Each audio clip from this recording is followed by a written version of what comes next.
غیب کا علم اللہ کے سوا کسی کو نہیں، اس کے علاوہ کون جانتا تھا کہ اس بچے کو دنیا کی تاریخ کے چند عظیم الشان فاتحین کی صف میں جگہ ملنے والی ہے۔ کسی خبر تھی کہ اسلام کا وہ سپوت ثابت ہوگا جس کے کارناموں پر مسلمان ہمیشہ فخر محسوس کریں گے۔ یہ ایسا بادشاہ ہوگا جس کی شہرت تا قیامت رہے گی۔ تقرید کے قلعے کی سنگین وادیوں میں جنم لینے والے اس نومولود بچے کا نام یوسف رکھا گیا۔ یہی مستقبل کا صلاح الدین ایوبی تھا جس کے نام سے اس کے پورے خاندان اور ملت اسلامیہ کی تاریخ چمکنے والی تھی۔ یہ واقعہ 532 ہجری بمطابق 1138 عیسوی کا ہے۔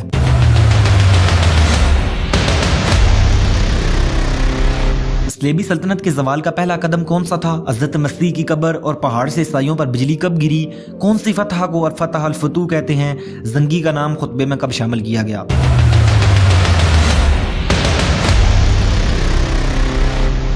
السلام علیکم دوستو، میں مظفر اور آپ دیکھ رہے ہیں ٹرینڈ ہسٹورین۔ دوستو آج کی ویڈیو میں ہلال اور صلیب کا تیسرا ایپیسوڈ پیش کیا جائے گا، تو چلے اپنی ویڈیو کو شروع کرتے ہیں۔ شازی بن مروان کے دو بیٹے تھے، ایک ایوب اور دوسرا شیر کو۔ اپنے بیٹوں کے بہتر مستقبل کے لیے وہ اپنے ایک دوست کے توسل سے تقرید پہنچ گیا اور وہاں کے انتظامی معاملات سنبھالنے لگا۔